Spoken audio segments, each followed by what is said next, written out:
జగన్మోహన్ రెడ్డికి రాహుల్ గాంధీ భారీ షాక్ ఇచ్చాడా ఇవ్వలేదా? అంటే జగన్మోహన్ రెడ్డి తన వైఎస్ఆర్సీపీని కాంగ్రెస్లో విలీనం చేయబోతున్నాడని, దానికి తగ్గట్టుగానే కర్ణాటకలో డిప్యూటీ సీఎం డీకే శివకుమార్ని కలిశాడని, కండిషన్ వచ్చేసి షర్మిలని కాంగ్రెస్లో లేకుండా చేయాలని ఇలా రకరకాల వార్తలు వస్తూ ఉన్నాయి. దీనికి సంబంధించిన న్యూస్ మన తర్వాత మాట్లాడుకుందాం. ఇప్పుడేంటి, రాహుల్ గాంధీ జగన్ గురించి ఎక్కడ ఏం మాట్లాడాల, కానీ రాహుల్ గాంధీకి సంబంధించి ఈరోజు ఏ న్యూస్ అయితే హైలైట్ అయిందో ఆ హైలైట్ అయిన న్యూసే వైసీపీ వాళ్ళ యొక్క నోర్లు మూసేలా చేసింది. నాకు అపోజిషన్ లీడర్ ఇవ్వాలి మీరు అని చెప్పేసి ఓవర్ యాక్షన్ ఇస్తున్నటువంటి జగన్ గోపు పైలేలా చేసింది. ఎస్, 2014లో బీజేపీ ప్లస్ మిత్రపక్ష కలగలిపి ఎన్డీఏ గవర్నమెంట్ ఫామ్ చేశాయి. దెన్ లోక్సభలో కానీ అసెంబ్లీలో కానీ ప్రతిపక్ష హోదా ఉండాలి అంటే 10% సీట్లు వచ్చి ఉండాలి. 10% సీట్లు. ఇది ప్యూర్లీ స్పీకర్ మీద డిపెండ్ అయి ఉంటుంది. 10% లోపు వచ్చినా ఇవ్వాలా లేదా అని. మామూలుగా ఫ్లోర్ లీడర్ అని అంటూ ఉంటారు. అంటే శాసనసభ పక్ష నేతగా ఆయా పార్టీలు ఎవరైతే ఉంటారో వారికి ఇవ్వడం. లీడర్ ఆఫ్ అపోజిషన్ అన్నది ఈక్వల్ టు మినిస్టర్ క్యాడర్. అది ఎవరికి ఇస్తారు? 10% సీట్లు వచ్చిన వాళ్ళకే ఇస్తారు.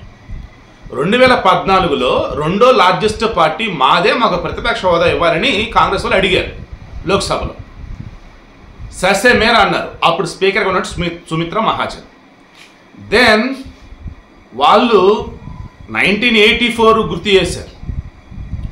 ఏం చెప్పినారు స్పీకర్ గారు? నాయన అప్పుడు లార్జెస్ట్ పార్టీ కాంగ్రెసే, రెండో లార్జెస్ట్ పార్టీ వచ్చేసి టీడీపీ 30 స్థానాలు, కానీ వారికి పక్షనేత కంటే ఫ్లోర్ లీడర్ అన్న వేలోనో లైక్ ఆ వేళ ఇచ్చున్నారు, కానీ ప్రతిపక్ష హోదా లీడర్ ఆఫ్ అపోజిషన్ ఇవ్వలేదని చెప్పినా సరే కాదు కూడదని చివరికి సుప్రీంకోర్టు దాకా వెళ్ళారు.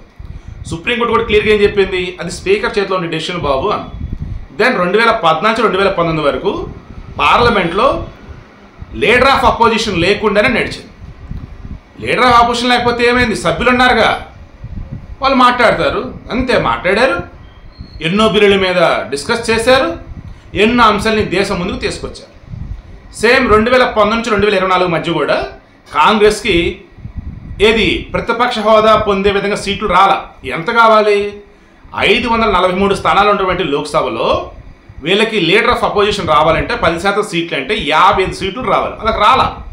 ఇప్పుడు 2024లో ఈరోజు స్పీకర్గా ఎన్నికైనటువంటి ఓం బిర్లా గారిని ఆయన యొక్క చైర్ దగ్గర తీసుకెళ్ళి కూర్చోబెట్టిన వారు ఎవరున్నారు? మెయిన్ ఎవరైతే ఉన్నారో సభాధ్యక్షుడు ఉన్నప్పుడు ప్రధాని Modi, leader of opposition Rahul Gandhi. Leader of opposition Rahul గాంధీకి ఎందుకు వచ్చింది? కాంగ్రెస్ అంటే కాంగ్రెస్ ఓన్లీ కాంగ్రెస్కి 88 స్థానాలు వచ్చినాయి. లీడర్ ఆఫ్ అపోజిషన్కి ఏంటో 50 స్థానాలు, వీళ్ళకి ఎన్ని వచ్చినాయి? 88 స్థానాలు. అంటే ఇప్పుడు ఏంటి, లీడర్ ఆఫ్ అపోజిషన్గా అఫీషియల్గా రాహుల్ గాంధీ ఎన్నికయ్యారు. ఇక ఆయనకి సభలో ప్రత్యేక స్థానం ఉంటుంది. సిబిఐకి సంబంధించి కావచ్చు, మరి కొంతమంది అఫీషియల్ అంటారు, స్వతంత్ర బాడీలు ఉంటారు కదా, స్వతంత్ర ప్రతిపత్తి సంస్థలు అంటారు, వారికి సంబంధించి ఇన్ఛార్జ్లో లేదంటే ఇప్పుడు మెయిన్ పర్సన్స్ని నియమించాలి, ఎంపిక చేయాలన్నప్పుడు లీడర్ ఆఫ్ అపోజిషన్ ఖచ్చితంగా ఇన్వాల్వ్మెంట్ ఉంటుంది.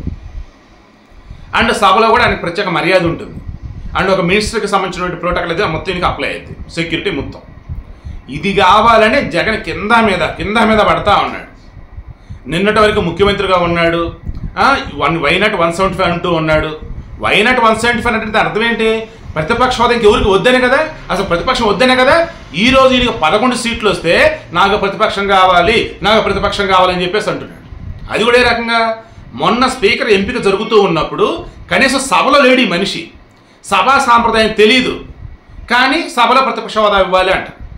సభ ఏ రకంగా ఎగ్గొట్టాలన్నటువంటి ప్లాన్లో భాగం తప్ప వేరేది కాదు. తర్వాత జగన్మోహన్ రెడ్డి ఒక లెటర్ని స్పీకర్కి రాస్తా అయిన పాత్రుడికి, నన్ను వాంటెడ్గానే మీరు ప్రమాణ స్వీకారం చేయించేటప్పుడు నాకు ప్రతిపక్ష హోదా లేకుండా చేసేలాగా మీరు ప్రమాణ స్వీకారం చెప్పించారు. గతంలో 1984లో పర్వతనేని ఉపేంద్ర లోక్సభలో ఉన్నాడు ప్రతిపక్ష హోదా నేతలో, అండ్ 1994లో అసెంబ్లీలో పీజీఆర్ ఉన్నాడు ప్రతిపక్ష నేత హోదా నేతలో. ఇప్పుడు నాకు కూడా ఇవ్వండి అని చెప్పేసి అన్నాడు. ఇది మొత్తం వైరల్ అయింది కదా. ఇప్పుడు నేను న్యూస్ క్రాస్ చెక్ చేశాను. ఒరే భగవంతుడా, ఆ 1984లో పర్వతనేని ఉపేంద్ర అనే అతను రాజ్యసభలో ఉన్నాడు, టీడీపీ అతను బట్టి రాజ్యసభలో ఉన్నాడు.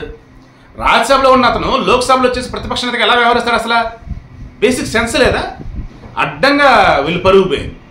తర్వాత ఆ రోజు ఆదిలాబాద్ నుంచి ఎంపీగా ఎన్నికైనటువంటి మాధవరెడ్డి టీడీపీ నుంచి, అతనిని టీడీపీ ఫ్లోర్ లీడర్గా గుర్తించున్నారు. అక్కడ ప్రతిపక్ష హోదా నేత కాదండి, ప్రతిపక్ష సభ్యులు అన్నట్టుగా అంతే, ఫ్లోర్ లీడర్ తప్ప ఆయనకి లీడర్ ఆఫ్ అపోజిషన్ ఇవ్వాల. ఇక ఉపేంద్ర వచ్చేసి 1984 to 90 వరకు కూడా రాజ్యసభ సభ్యుడిగా ఉన్నాడు. 1990 నుంచి కూడా రాజ్యసభ సభ్యుడిగానే ఉన్నాడు. బట్ మధ్యలో వచ్చేసి ఎన్టీఆర్ గవర్నమెంట్ పడిపోవడం, చంద్రబాబు నాయుడు గవర్నమెంట్ రావడం, ఆయనకు దూరం అవడం. ఆ తర్వాత 1996లో కాంగ్రెస్లోకి వెళ్ళి ఉన్నాడు, కాంగ్రెస్ నుంచి గెలిచాడు, ఇంకోసారి కాంగ్రెస్ గెలిచాడు. దెన్ ఆ తర్వాత రాజకీయాల్లో నుంచి విరామం తీసుకుందాం అన్నప్పుడు వద్దులే ప్రజారాజ్యంలోకి వెళ్దాం 2009లో ప్రజారాజ్యంలోకి వెళ్ళాడు. దెన్ అన్ఫార్చునేట్గా 2009లో చనిపోయారు, కన్నుమూశారు. ఇది పర్వతని ఉపేంద్ర. అసలు లోక్సభలో సభ్యుడిగా లేనటువంటి వ్యక్తిని లోక్సభలో ప్రతిపక్ష నేతగా ఉన్నాడని సొల్లు కబుర్లు చెప్తూ ఏకంగా లెటర్లు రాస్తూ బయట మేధావులు అని చెప్పి కొంతమంది అనకూడదు కానీ వాళ్ళ చేత హడావుడి చేపిస్తూ నాలాంటి వాళ్ళు కూడా నమ్మేలా చేశారు. నేనేం చేశాను? ప్రతిపక్ష నేత ఇవ్వలేదురా స్వామి, ఓన్లీ ఫ్లోర్ లీడర్ అని చెప్పేసి మాట్లాడా. అసలు ఈ క్యాండిడేట్ ఉన్నాడని చెక్ చేస్తే అసలు లేనే లేడు ఆయన పర్వతని ఉపేంద్ర.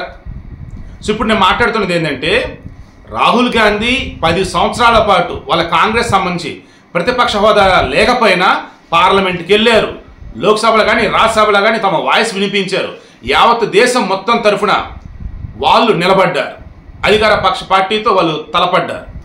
అంతేగాని జగన్ లాగా మాకు ప్రతిపక్ష హోదా నేత ఇస్తేనే మేము అసెంబ్లీకి వస్తాము, ప్రజా సమస్యలు మేము పరిష్కరిస్తాము, ప్రజా సమస్యలు గొంతెత్తి చూపుతాము ఇలా చెప్పలా. జగన్మోహన్ రెడ్డి మొన్న సైతం ప్రమాణ స్వీకారం చేసిన తర్వాత సభలో కూర్చోాలా, వాళ్ళ సభ్యులైనా సరే సభలో లేరు, స్పీకర్ ఎంపికప్పుడు సభలో లేరు. అసలు వీళ్ళని ఎందుకున్నారా బాబు అని జనాలు ఊసలాగా చేసుకుంటా ఉన్నారు. నేను మరలా చెప్తున్నా, ఇప్పటికే జగన్మోహన్ రెడ్డి కానీ వైసీపీల పరువు కానీ ఘోరంగా పోతా ఉంది. ఎందుకు? అమరావతి విషయంలో కానీ, పోలవరం విషయంలో కానీ, ఇప్పుడు మెగా డీ సంబంధించి వీళ్ళు తీసుకున్న నిర్ణయం విషయంలో కానీ అన్నింటిలో కూడా జగన్మోహన్ రెడ్డి అనే వ్యక్తికి పరిపాలన చేత కాదు, కర్మగాలి నమ్మి ఒక ఛాన్స్ ఇచ్చాం, నెట్టేట ముంచాడు, సర్వనాశనం చేసి పెట్టాడు. ఇక ఇతని జీవితంలోగా అసలు మరలా గెలిపించొద్దు అని డిసైడ్ అయి ఉన్నారు. ఆ పులివెందులో ఉన్న ప్రజలు వాళ్ళు సొంత ఇప్పుడు తిరగబడతా ఉన్నారు. పనులైన బిల్స్ మై పెండింగ్లోని బిల్స్ ఇవ్వండి బాబు అని చెప్పేసి. ఈవెన్ వాళ్ళు సైతం కూడా వచ్చే ఎన్నికలో జగన్మోహన్ రెడ్డి ఓడించవచ్చని నాకైతే అనిపిస్తాం. ఈలోపు జగన్ మీద ఉన్న కేసులు ఏవైతున్నాయో ఆ కేసుల్లో కనుక ఆయన దోషిగా తేలితే జైలు శిక్షణ పడితే ఇక అంతే సంగతులు. ఎందుకంటే 2 సంవత్సరాల పైబడి జైలు శిక్షణ పడినట్టయితే ఎంతకాలం అయితే జైలు శిక్ష ఉందో అంతకాలం ప్లస్ ఇంకో 6 సంవత్సరాల పాటు ఈయన ఎన్నికల్లో పోటీ చేయడం అనర్హుడు. ఈవేళ 2029లో ఈయన పోటీ కూడా అనర్హుడు అన్న వేళ ఉంటాడని నాకైతే అనిపిస్తోంది. బట్ ఈవిడ యొక్క మెయిన్ కన్క్లూజన్, రాహుల్ గాంధీ 10 సంవత్సరాలు వెయిట్ చేసి ప్రజలతో కలిసి నడిచి అధికార పక్షాలతో పోరాడి తలపడి పార్లమెంట్లో ఇంట బయట మొత్తం కూడా తన వాయిస్ వినిపించాడు, పాదయాత్రలు చేశాడు. అంతే తప్ప జగన్మోహన్ రెడ్డి లాగా నాకు ప్రతిపక్ష హోదా నేత ఇస్తేనే నేను అసెంబ్లీకి వస్తా, నేను అప్పుడే మాట్లాడతా ఇలాంటి కబుర్లు చెప్పలా. ఇప్పటికైనా జగన్మోహన్ రెడ్డి కానీ వైసీపీ కళ్ళు తెరవండి. ప్రజలు మీకు 39.20% ఓట్లేసి గెలిపించున్నారు. కనీసం ఆ ఓట్లు మీరు న్యాయం చేయాలంటే ప్రతిపక్ష హోదా నేత ఇచ్చినా ఇవ్వకున్నా అర్హత మీకున్నా లేకున్నా ఒక ఎమ్మెల్యేగా వచ్చి చట్టసభల్లో కూర్చొని మీ వాయిస్ వినిపించండి. మీరు సమర్థవంతమైన నాయకులు అని చెప్పేసి ప్రజలు గుర్తించేలా చేసుకోండి. దెన్ 2029 అయినా సరే కనీసం 1-2 సీట్లనే పెరుగుతాయి. లేకపోతే ఈ వచ్చిన 11 సీట్లలో కూడా ఎన్ని పోతాయి ఏంటో కూడా చెప్పలేము. ఇప్పటికైనా మారండి.